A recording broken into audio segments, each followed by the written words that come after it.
Roy Suryo akhirnya memberikan respons Tribuners setelah mendengar pernyataan dari Penasehat Ahli Kapolri Irjen Purnawirawan Arianto Sutadi soal kasus ijazah Pak Jokowi. Nah, Roy Suryo ini menanggapi Arianto Sutadi yang mengatakan akan ada banyak tersangka di dalam kasus ijazah Pak Jokowi ini. Nah, pernyataan itu sebelumnya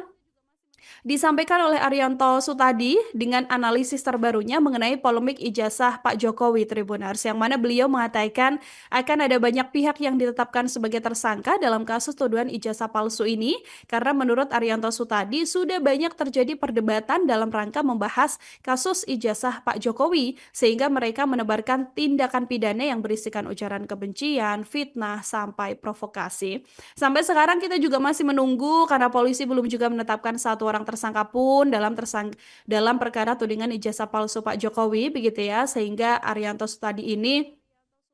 mengatakan polisi tidak perlu buru-buru menetapkan tersangka dalam kasus ini. Yang penting ketika nanti ada tersangka begitu kan, ini adalah orang-orang yang memang layak dan orang-orang yang memang harus dinyatakan terbukti melakukan pelanggaran. Tribunars menanggapi hal tersebut, ini juga